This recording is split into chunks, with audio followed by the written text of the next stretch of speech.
Good evening बच्चों, Sansarpur classes 2.0 में आपका स्वागत है। आज की क्लास में हम सॉल्व करने वाले हैं प्रश्नावली 10.2 के क्वेश्चन नंबर 9 और क्वेश्चन नंबर 10। ठीक है, तो देखिए क्वेश्चन नंबर 9 में क्या कहा गया है।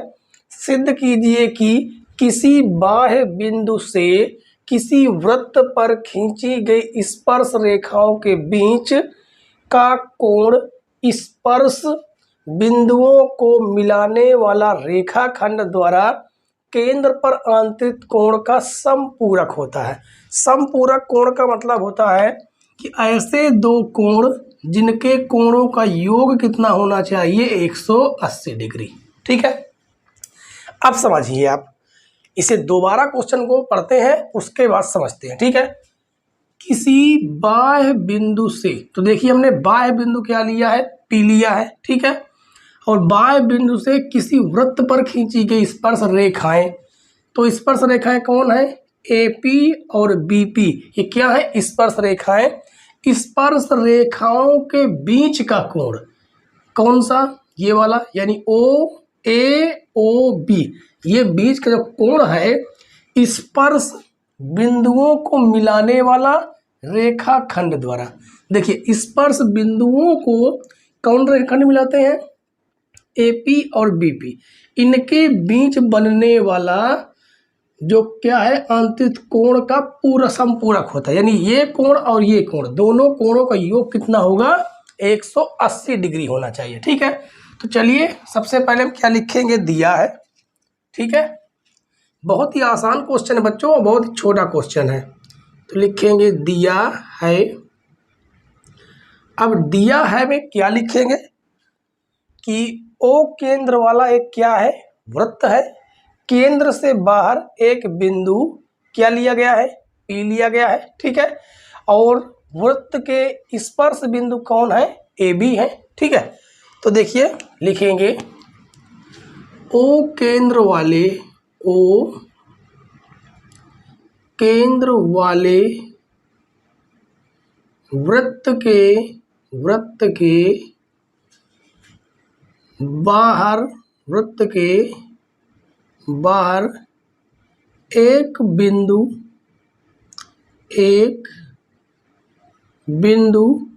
P है तथा स्पर्श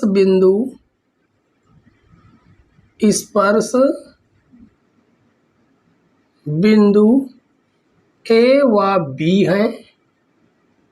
ठीक है, ये कौन कौन से स्पर्श बिंदु A और B है। ठीक है, बिंदु P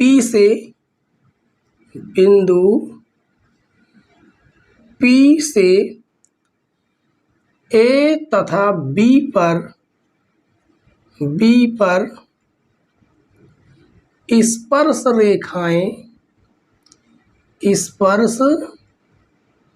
रेखाएं PA तथा PB हैं। ठीक है, इतना हमने लिख दिया। ठीक है, अब यहां पर लिखेंगे सिद्ध करना है। क्या लिखेंगे, सिद्ध करना है। तो हमें क्या सिद्ध करना है, APB कोण APB, ठीक है, APB प्लस कोण AOB बराबर कितना हो जाएगा, 180 अंश होना चाहिए। ठीक है, समपूरक कोण का मतलब क्या होता है, 180 अंश। अब यहाँ पर हमने एक रचना की है। रचना क्या की, उस रचना को लिखेंगे, रचना। ठीक है, तो रचना में हमने O को A से और O को B से मिलाया है। ठीक है, तो लिखेंगे रचना में O को A से तथा O को B से मिलाया। इतनी रचना हमने किया है। ठीक है, अब हम लिखेंगे हल। तो हल बहुत ही छोटा है बच्चों। ठीक है, तो यहां पर हल में लिखेंगे हम जानते हैं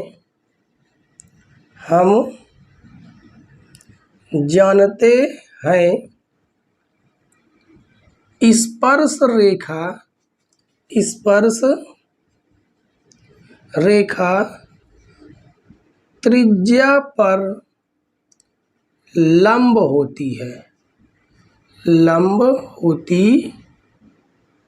ठीक है, कहने का मतलब है यहां लिखेंगे अर्थात जो स्पर्श रेखा होती है, कौन सी स्पर्श रेखा, वो लंब होती है किस पर, त्रिज्या पर। ठीक है, ये इसके कहने का मतलब है। और यहां पर देखिए जो ओ ए और ओ बी है, ये वृत्त की क्या है, त्रिज्याएं हैं। और ए पी और बी पी ये क्या है, वृत्त की स्पर्श रेखाएं हैं। ठीक है, तो जो स्पर्श रेखा है वो त्रिज्या पर क्या होगी, लंब। कहने का मतलब है यहां पर बनने वाला जो कोण होगा वो 19 डिग्री होगा, और यहां पर बनने वाला कोण वो भी कितना होगा, 19 डिग्री होगा। ठीक है, ये कहने का मतलब है। तो यहां पर लिखेंगे स्पर्श रेखा हमारी क्या है, ए पी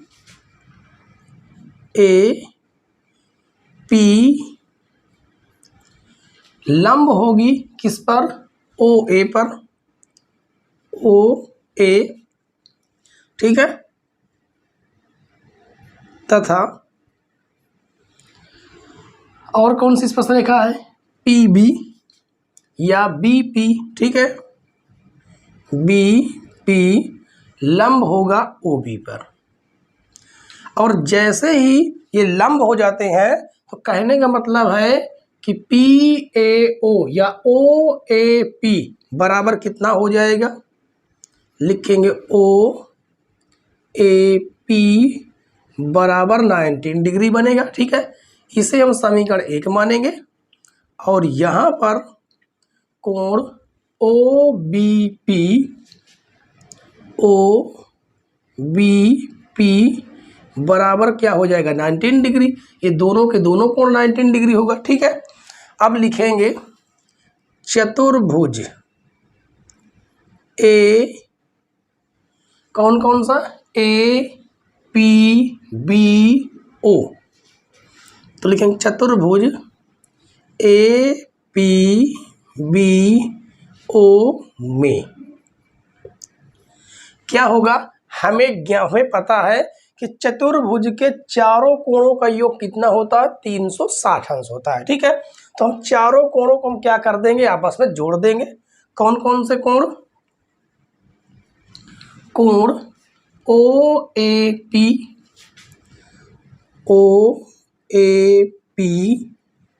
प्लस कोण ए पी बी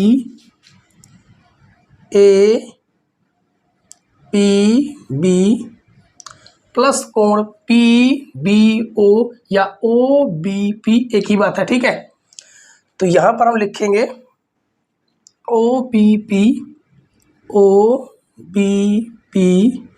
प्लस कोण कौन कौन सा, ए ओ बी। ठीक है, ए ओ बी बराबर कितना हो जाएगा, 360 अंश। क्यों 360 अंश होगा, इसका हम स्पष्टीकरण दे देंगे। ठीक है, लिखेंगे चतुर्भुज के सभी कोणों का योग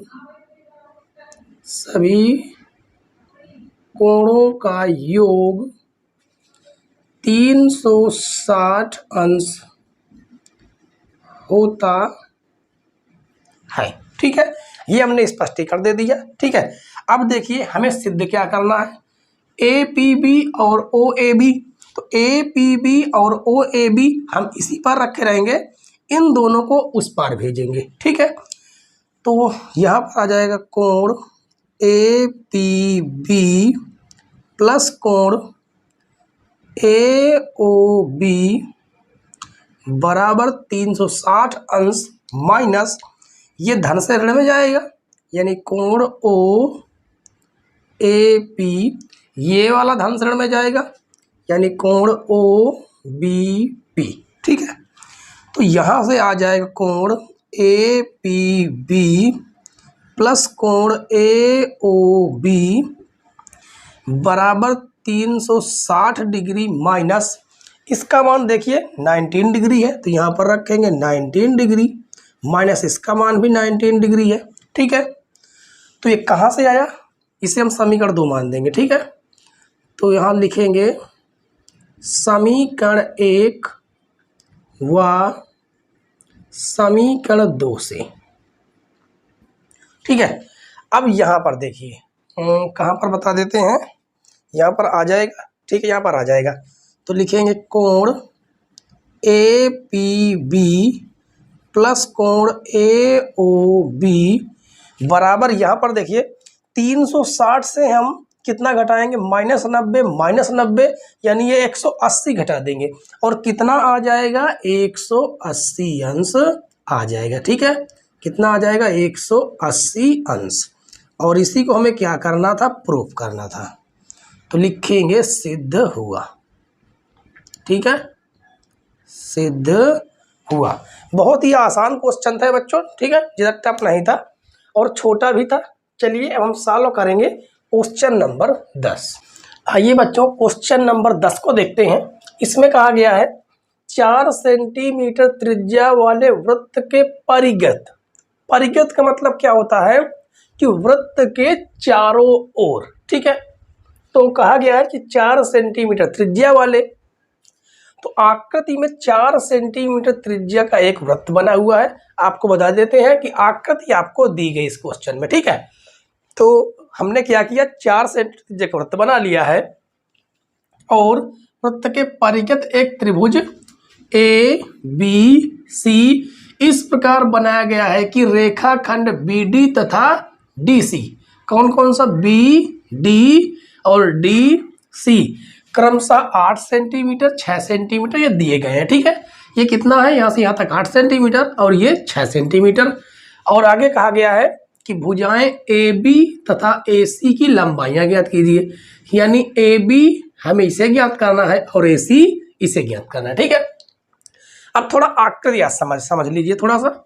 ठीक है, तो हमने क्या किया है कि जैसे स्पर्श बिंदु ये डी है, वैसे हमने ई और एफ 2 स्पर्श बिंदु बना दिए हैं। ठीक है, और उसके बाद ये जो है कौन कौन से बिंदु ए बी सी ये वृत्त के क्या हैं, बाहरी बिंदु हैं। और आपको पता है कि वृत्त के बाहरी बिंदु से किसी वृत्त पर खींची गई स्पर्श रेखाएं आपस में बराबर होती हैं। ठीक है, तो जैसे अगर हम मान लेते हैं किसी बाह्य बिंदु के बाहर है तो बाहर है भी। ठीक है, तो स्पर्श रेखा कौन हो जाएगी, सी डी, और ये कितना है 6, और इधर स्पर्श रेखा कितनी हो जाएगी, ई सी। तो दोनों स्पर्श रेखाएं आपस में क्या होती हैं, बराबर। कहने का मतलब है कि ये दिया गया है सी डी 6 सेंटीमीटर है, तो ई सी भी कितना होगा, 6 सेंटीमीटर होगा। ठीक है, ये कहने का मतलब है। और यहाँ पर बाह्य बिंदु बी है, तो बी डी स्पर्श रेखा है, तो बी एफ ये भी तो क्या है, स्पर्श रेखा, तो ये भी कितना हो जाएगा, 8 सेंटीमीटर। ठीक है, उसके बाद अब ये ए भी बाह्य बिंदु है, तो यहाँ से यहाँ तक हमें ज्ञात तो है नहीं, तो हम क्या मान लेंगे, x सेंटीमीटर। ठीक है, अगर ये x सेंटीमीटर है क्योंकि स्पर्श रेखा है। ठीक है, और यहाँ से यहाँ तक भी स्पर्श रेखा है, यानी ये भी कितना हो जाएगा, x सेंटीमीटर। ठीक है, इतना हमने क्या किया, मान लिया है। अब आप यहाँ पर क्या लिखेंगे, दिया है, लिखेंगे दिया है। तो क्या दिया गया है, यहाँ पर हम लिख देंगे कि ओ 4 सेंटीमीटर केंद्र वाला एक वृत्त है। ठीक है, क्या लिखेंगे, 4 सेंटीमीटर त्रिज्या वाला 4 सेंटीमीटर त्रिज्या वाला केंद्र केंद्र O वाला एक वृत्त है। ठीक है, हमने दोनों बातें यहाँ बता दी है कि 4 सेंटीमीटर वाला भी है और केंद्र O वाला भी है, एक क्या है, वृत्त है। ठीक है, तथा वृत्त के परिगत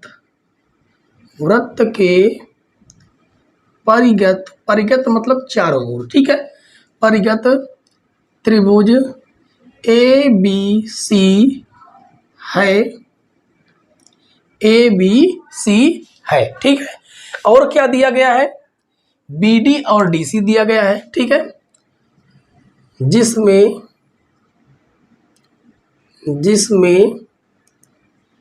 BD बराबर 8 सेंटीमीटर। ठीक है, और लेकिन वह DC बराबर 6 सेंटीमीटर है। ठीक है, इतना हमने क्या कर दिया, लिख दिया। ठीक है, अब यहां पर हम लिखेंगे रचना। क्या लिखेंगे, रचना, क्योंकि हमें इसमें क्या करनी होगी, थोड़ी रचना करनी होगी। रचना क्या करनी होगी, हम इन्हें मतलब जो स्पर्श बिंदु और बाह्य बिंदु हैं, इन्हें आपस में क्या करेंगे, मिलाएंगे। ठीक है, तो चलिए इन्हें हम क्या कर देते हैं, मिला देते हैं। तो देखिए, हम इस स्पर्श बिंदु को इससे मिलाएंगे, इसको ऐसे मिला देंगे। ठीक है, स्पर्श बिंदु से मिला दिया है। अब हम बाह्य बिंदु से मिलाएंगे, तो बाह्य बिंदु कौन कौन सा हो जाएगा, इसको यहां से मिलाएंगे। ठीक है, और इसे यहां से मिला देंगे, तो यहां से एक त्रिभुज निकल के आया, कौन सा, AOB। ठीक है, और इसे भी हम मिला देंगे, इसे हम ऐसे मिला देंगे। ठीक है, यहां पर भी 2 त्रिभुज निकल के आए, कौन सा, AOC और BOC, ये 3 त्रिभुज निकल के आए। ठीक है, इन तीनों त्रिभुजों का हम लोग इस्तेमाल करेंगे। ठीक है, उसके पहले हम थोड़ी रचना लिख लेते हैं। क्या लिखेंगे, केंद्र O को ABC, केंद्र O को क्रमशः ABC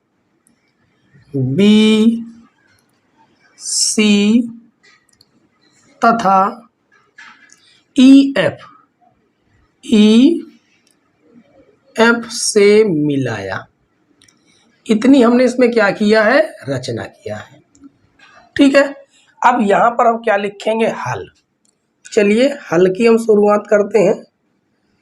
तो हल में सबसे पहले हम क्या करेंगे, हीरोन फार्मूला लगाएंगे। कौन सा, हीरोन्स फार्मूला। आपने कक्षा 9 की अगली आने वाले चैप्टर जस्ट इसके जो वृत्त के बाद जो आता है, कौन सा चैप्टर, रचना के जस्ट तुरंत बाद हीरोन्स फार्मूला के नाम से ही पूरा चैप्टर है। और वो हीरोन्स फार्मूला है क्या, उसे हम लिख देते हैं। ठीक है, हमें उसी का इस्तेमाल करना होगा। हीरोन का सूत्र, इससे क्या होता है कि त्रिभुज का क्षेत्रफल निकलता है। क्यों, क्योंकि हीरोन का हीरोन का जो सूत्र है, ये कोई भी त्रिभुज की लंबाई दी गई हो, चौड़ाई दी गई मतलब ऊंचाई दी गई हो, मतलब त्रिभुज की कितनी भी असमान हो, समान हो, हर त्रिभुज के क्षेत्रफल को ये निकाल सकता है। ये फार्मूला कौन सा है, आइए देखते हैं।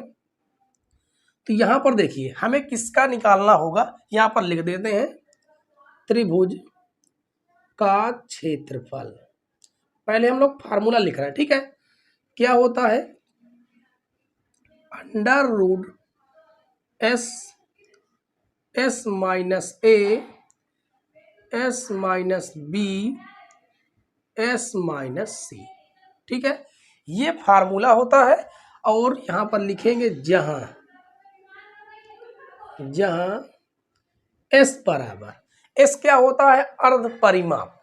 अर्ध परिमाप यानी कि हमें क्या करना होगा, a प्लस बी प्लस सी बटे 2। अब ये ए बी सी क्या है, ये भुजाएं हैं, त्रिभुज की क्या है, भुजाएं हैं।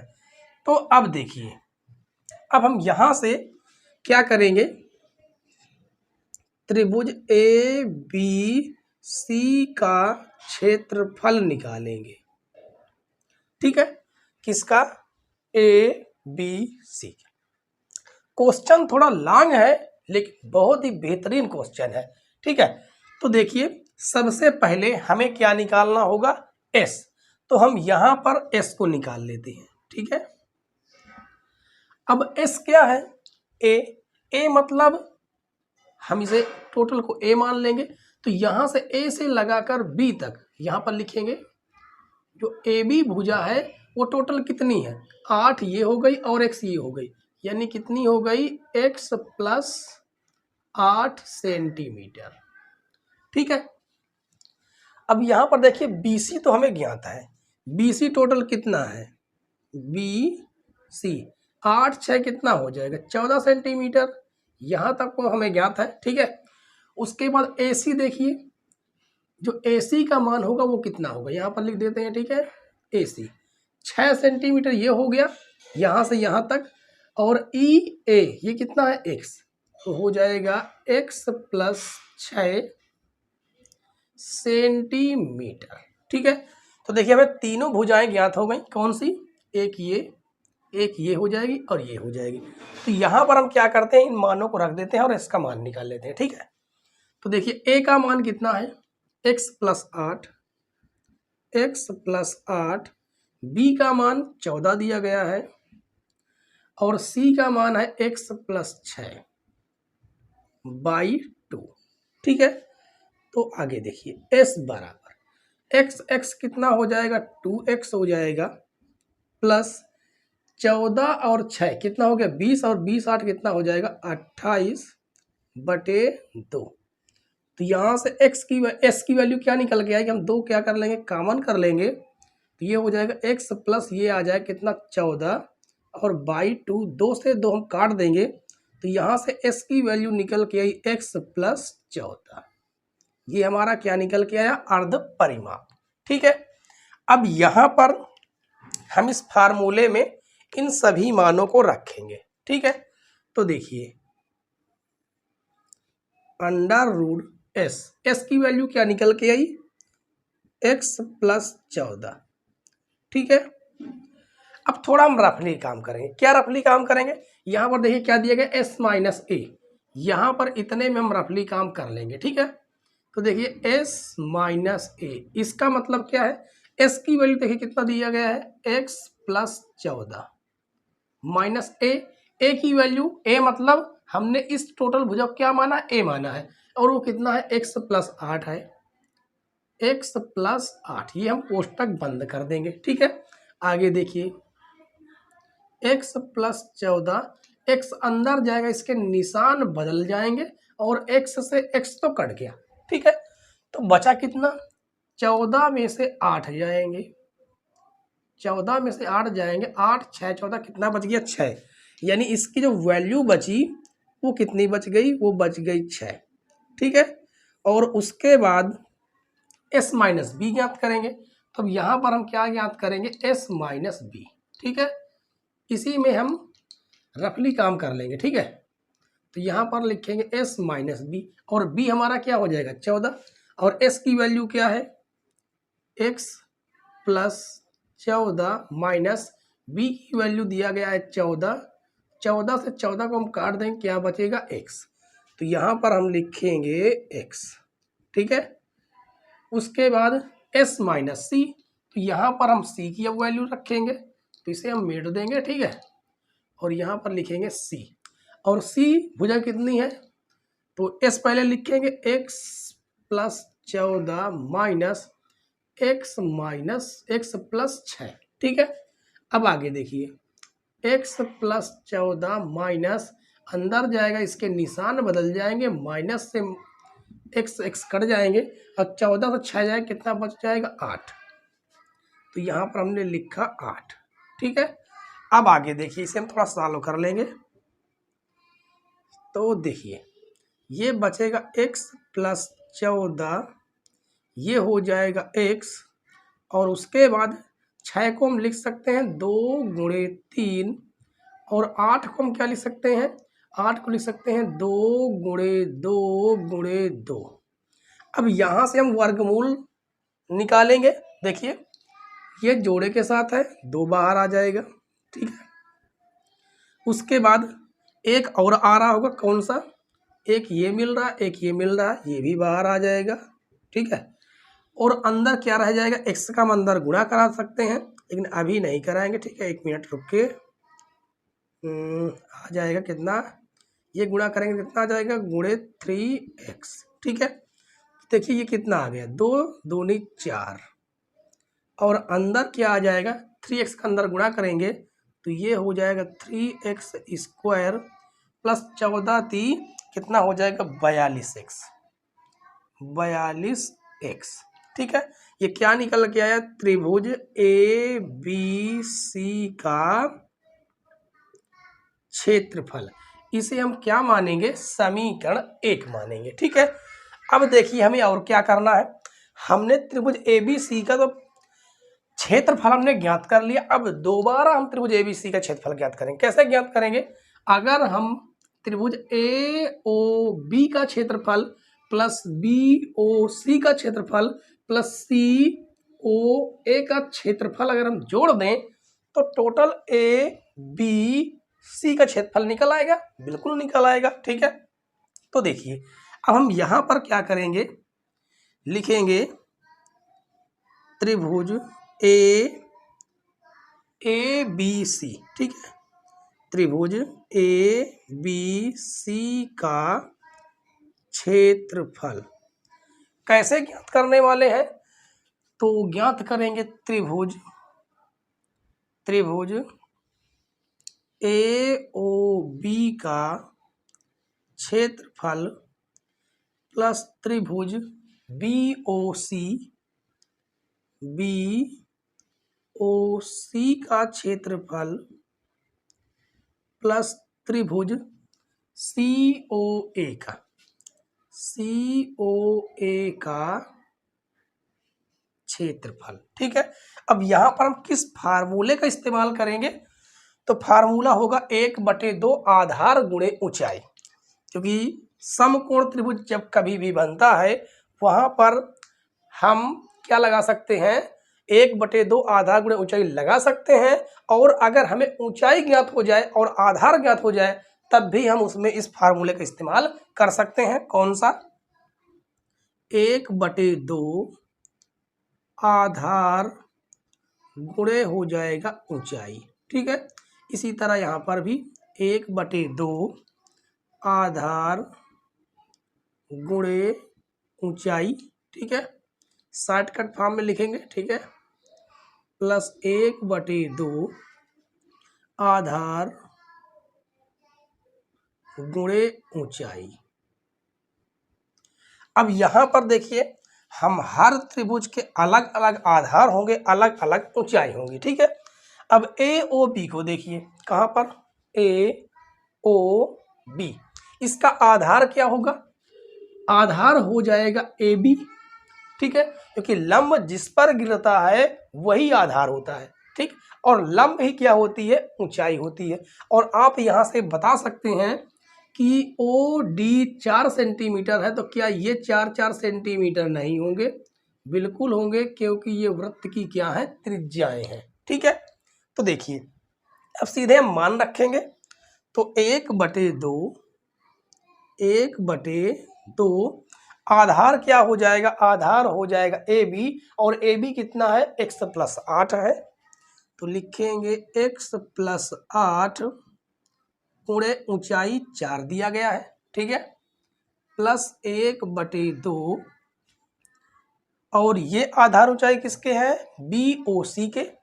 तो आधार देखिए टोटल कितना है, 14 दिया गया है, यहाँ पर हम 14 लिखेंगे, और ऊंचाई 4 है, 1/2 गुणे आधार किसका है, सी ओ ए का, आधार देखिए कितना है, ए सी, और ए सी कितना है, x प्लस 6 है, तो यहाँ पर लिखेंगे x प्लस 6 ऊंचाई 4 है, ठीक है। ऊंचाई सभी के देखिए ये क्या है, 4-4 सेंटीमीटर दी गई है, ठीक है। अब आगे देखिए, इसे हम काट सकते हैं क्या, 2 एक अन्नम 2, 2 दूनी 4, 2 एक अन्नम 2, 2 दूनी 4 और 2 एक अन्नम 2, 2 दूनी 4, ठीक है। अब देखिए, अब यहाँ पर हमें क्या करना पड़ेगा, थोड़ा सा हमें जगह बनानी पड़ेगी, ठीक है। तो जगह बनाने के लिए हम क्या करेंगे, हमें कहीं ना कहीं पर इसे रफ करना होगा। चलिए अभी रफ ना करके हम इधर बता दें, ठीक है। इधर आप देख लीजिए। अब आगे देखिए, हमें क्या क्या ज्ञात था, त्रिभुज ए बी सी का क्षेत्रफल, त्रिभुज ए बी सी का क्षेत्रफल बराबर क्या बचा हुआ है, 2x + 8, ठीक है। तो यहां से आ जाएगा 2x + 8 प्लस 14 दूनी 28 हो जाएगा, ठीक है। 28 प्लस यहाँ पर बचा हुआ है 2x + 6, ठीक है। तो ये हो जाएगा 2x + 6। अब आगे देखिए, यहाँ से हम सॉल्व करेंगे तो इनका हम आपस में गुणा करा देंगे, तो ये हो जाएंगे 2x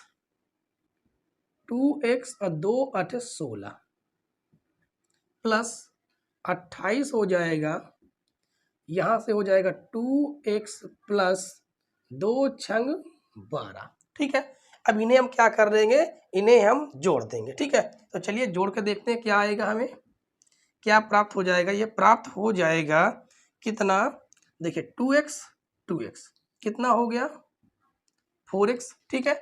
और आगे आगे देखिए, आगे हम जोड़ेंगे तो हमें क्या प्राप्त हो जाएगा, यहाँ से 16 28 और 12, इन्हें हम जोड़ के देखते हैं। 8 देखिए, 8 2 10 और 10 6 16 के 6 हासिल 1 आ जाएगा, 2 1 1, तो 2 2 4 1 कितना हो जाएगा 5। यहाँ से हम एक काम कर सकते हैं, 4 कॉमन कर सकते हैं, ठीक है।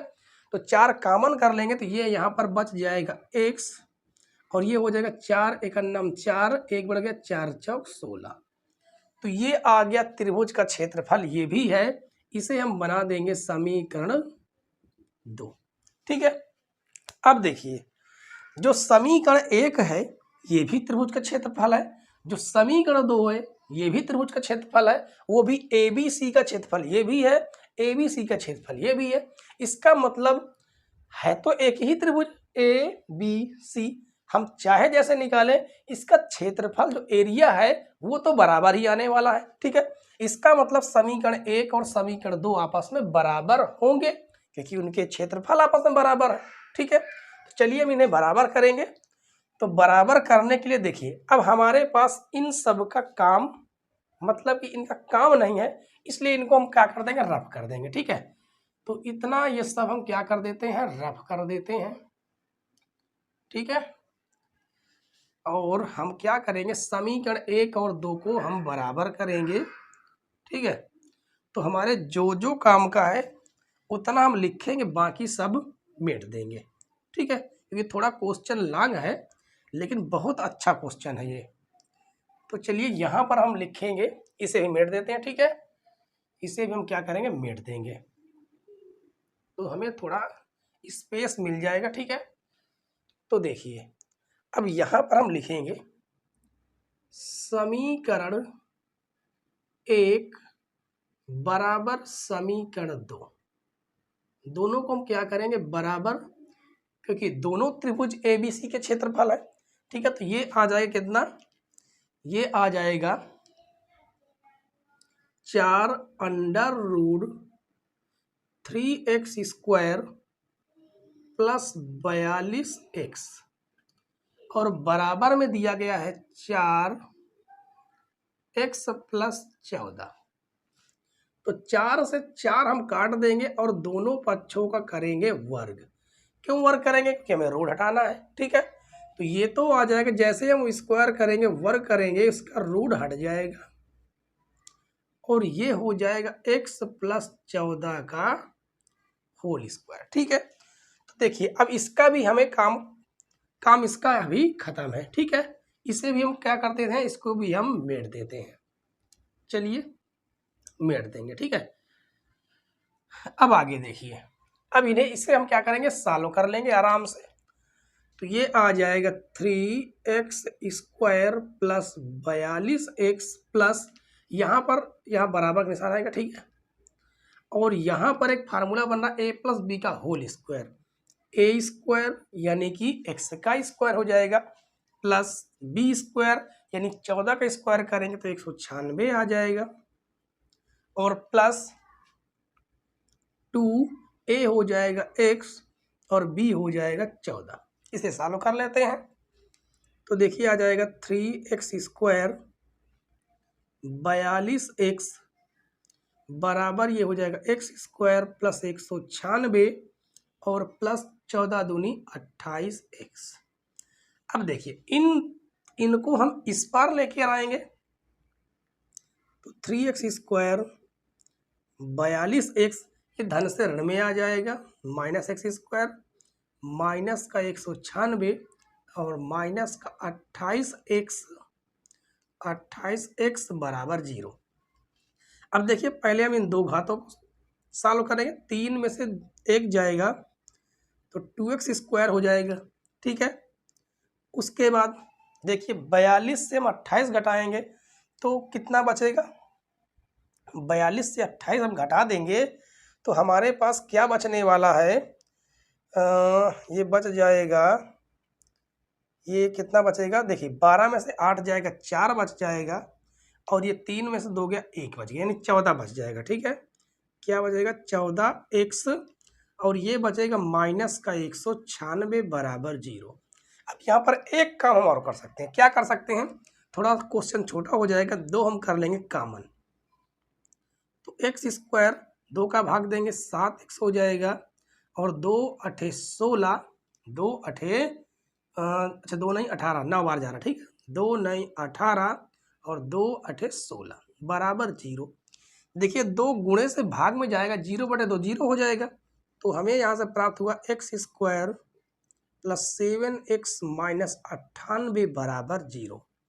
कि हमें क्या प्राप्त हुआ, 2 घात समीकरण प्राप्त हुआ, ठीक है। अब यहाँ से हम नोट करेंगे, देखिए इसे हम जब सॉल्व करेंगे तो हमें केवल x की वैल्यू पता चल जाए तो यहाँ से लगाकर यहाँ तक और ये हम भुजाएं ज्ञात कर सकते हैं, ठीक है। तो चलिए द्विघात समीकरण का इस्तेमाल करेंगे, घटाने पर 7 आना चाहिए और गुणा कर दे तो 98 आना चाहिए। तो वह संख्या कौन सी होगी, x² प्लस वो हो जाएगी 14 माइनस 7, 14 7 98 और 14 7 घटा देंगे 7 आ जाएगा, ठीक है। और यहाँ पर आ जाएगा x माइनस 98 बराबर 0। आगे देखिए तो हो जाएगा x², x का अंदर गुणा करेंगे ये हो जाएगा 14x माइनस 7x माइनस 98 बराबर 0। दोनों में क्या कॉमन है, x कॉमन है, तो बचेगा x प्लस क्या बचेगा 14 बच जाएगा, ठीक है। क्या बचेगा, x प्लस 14 बच जाएगा, इसे माइनस का 7 कॉमन है तो ये हो जाएगा x प्लस 14, यही बच जाएगा बराबर हो जाएगा 0, ठीक है। उसके बाद दोनों से देखिए क्या कॉमन है, x प्लस 14 कॉमन है, क्या बचेगा x माइनस 7 बराबर 0, ठीक है। इसे 0 के बराबर दिखाएंगे तो x प्लस 14 बराबर 0, यहाँ से निकलेगा माइनस का 14, ठीक है। तो ये तो हो जाएगा अमान्य, ये मान नहीं माना जाएगा, क्यों, क्योंकि कभी भी भुजाएं या लंबाई चौड़ाई ऊंचाई माइनस में नहीं हो सकती, ठीक है। और इसे देखिए x माइनस 7 बराबर 0, x बराबर कितना आ जाएगा 7 आ जाएगा, यानी ये मान्य होगा। यानी x की वैल्यू हमें क्या पता चली, x की वैल्यू हमें पता चल गई 7।